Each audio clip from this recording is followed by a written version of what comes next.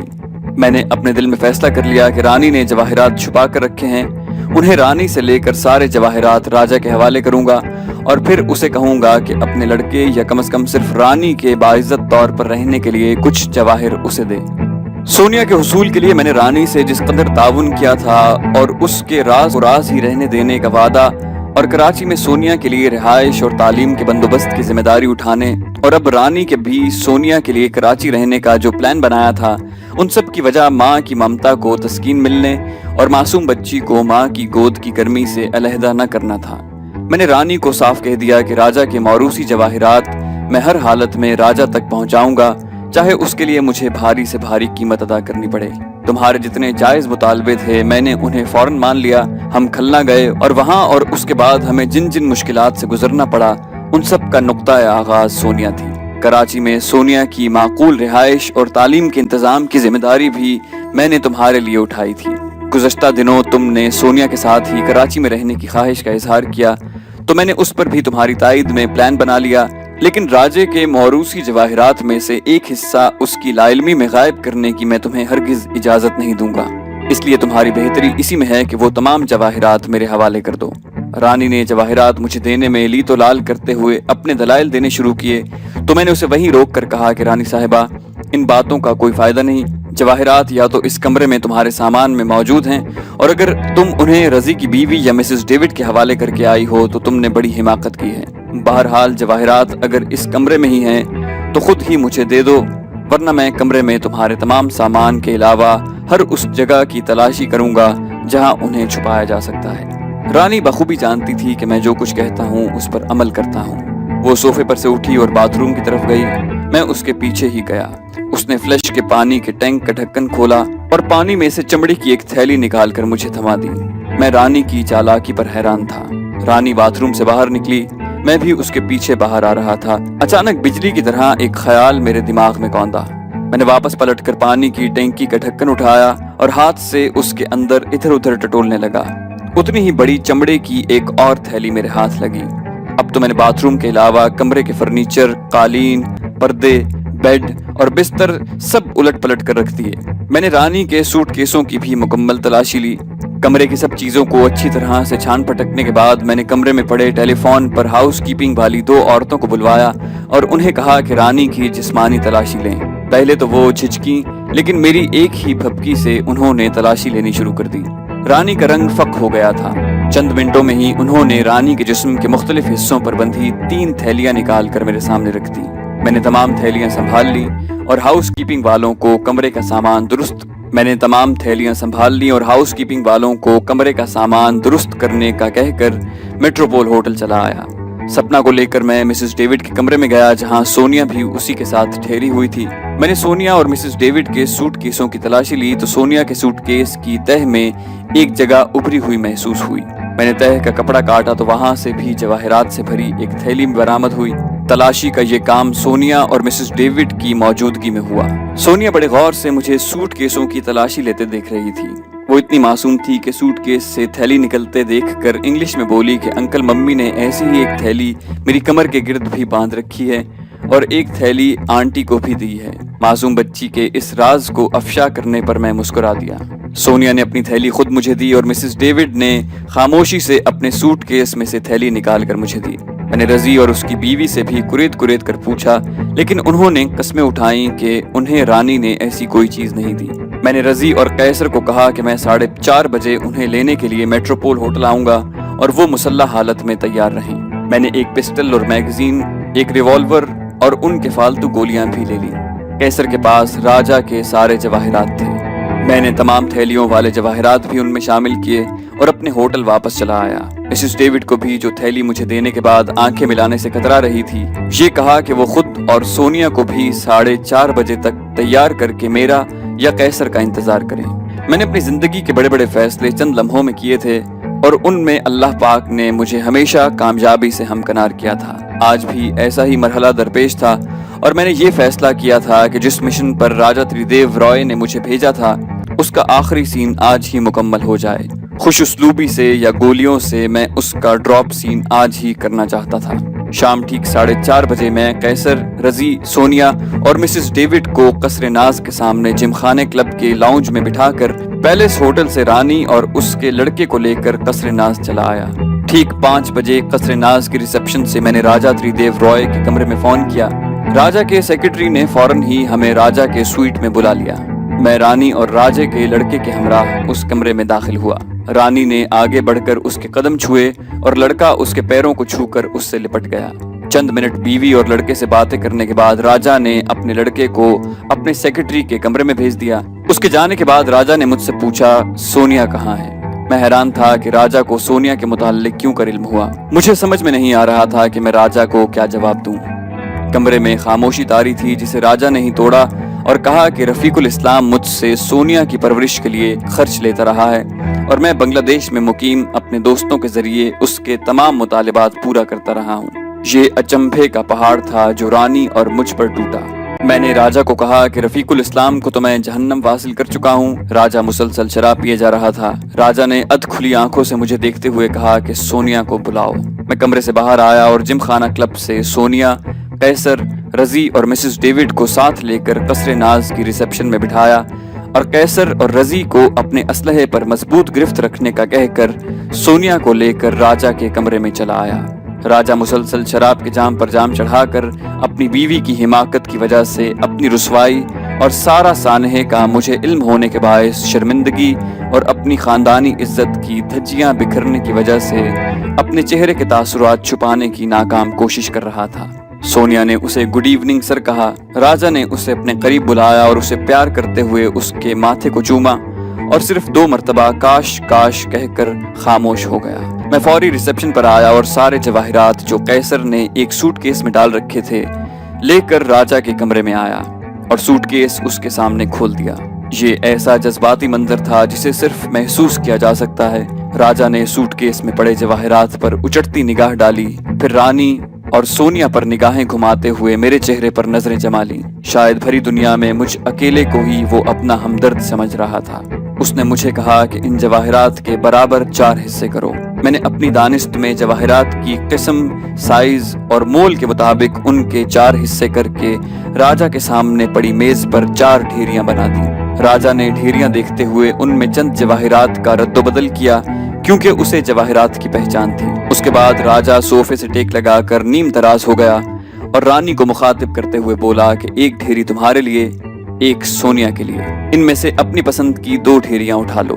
ایک اور آخری احسان مجھ پر کرو، سونیا مسلمان کی بیٹی ہے، اسے مسلمان کر کے کسی معقول اور شریف گھرانے میں اس کی پرورش اور قیام کا انتظام کرو۔ میں نے کہا رانی صاحبہ بھی یہی چاہتی ہیں اور وہ خود بھی کراچی میں رہ کر سونیا کی پرورش کرنا چاہتی ہیں۔ راجا نے کہا کہ میں نے وزارت سے استعفیٰ دے دیا ہے۔ بھٹو صاحب نے مجھے جنوبی امریکہ میں سفیر مقرر کرنے کا وعدہ کیا ہے اور میں صرف تمہاری واپسی کے انتظار میں تھا۔ جو حالات بیت چکے ہیں ان میں رانی کا میرے ساتھ رہنا ناممکن ہے، اس لیے تم ان کی کراچی میں رہائش کا انتظام کر دو اور سونیا بھی ان کے ساتھ ہی رہے، لیکن اسے مسلمان ضرور کرنا۔ رانی کی آنکھوں سے بھی آنسو بہہ رہے تھے۔ اس نے خاموشی سے 2 ڈھیریاں اٹھائیں۔ رانی کے چھپائے ہوئے جواہرات سے یہ تقریباً دگنے سے بھی زیادہ مالیت کے تھے۔ رانی کے جواہرات میں نے باتھ روم سے ایک بڑا تولیہ لے کر اور اس میں باندھ کر رانی کے حوالے کیے اور باقی جواہرات سوٹ کیس میں ڈال کر اسے بند کرنے لگا تو راجا نے کہا کہ دوست تم نے اپنے لیے کچھ نہیں لیا۔ میں نے کہا کہ مجھے بالکل ضرورت نہیں، میرے لیے یہی کافی ہے کہ میں آپ کی امانت آپ تک بخیریت پہنچانے میں کامیاب ہوا ہوں اور اللہ پاک نے مجھے سرخرو کیا ہے۔ راجا نے روتی ہوئی آنکھوں سے میری طرف دیکھتے ہوئے کہا کہ تمہیں یہ بھی علم ہے کہ ہمارے ہاں سے کوئی خالی ہاتھ واپس نہیں جاتا۔ یہ کہتے ہوئے راجا نے ایک مٹھی میں جس قدر جواہرات آ سکتے تھے مجھے دینے چاہے، لیکن میں نے انکار کر دیا اور اس کے بہت زور دینے پر صرف ایک ٹکڑا اٹھا لیا۔ راجا نے سونیا کو پھر قریب بلا کر اسے پیار کیا اور آنکھیں بند کر لی۔ یہ ہمارے جانے کے لیے پیغام تھا۔ رانی، سونیا اور میں راجا کے کمرے سے باہر نکلے اور میں سوچ رہا تھا کہ میں نے کسی غلط آدمی کے لیے اپنی جان کی بازی نہیں لگائی تھی۔ تو دوستو یہ تھی ہماری آج کی کہانی۔ امید کرتے ہیں آپ کو ہماری کہانی پسند آئی ہوگی۔ جانے سے پہلے اسے لائک اور شیئر کرنا مت بھولیے اور اور اگر ابھی تک آپ نے ہمارے چینل کو سبسکرائب نہیں کیا تو اسے سبسکرائب کیجئے اور ساتھ ساتھ بیل آئیکن پر کلک کیجئے تاکہ آپ کو ہماری تمام ویڈیوز بلا تاخیر ملتی رہیں، اور ساتھ ساتھ ہمارے فیس بک پیج کو فالو کیجئے جس کا لنک ڈسکرپشن میں موجود ہے۔ ہم مزید ویڈیوز لے کر جلدی حاضر ہوں گے، اپنا بہت خیال رکھیے گا۔ اللہ حافظ۔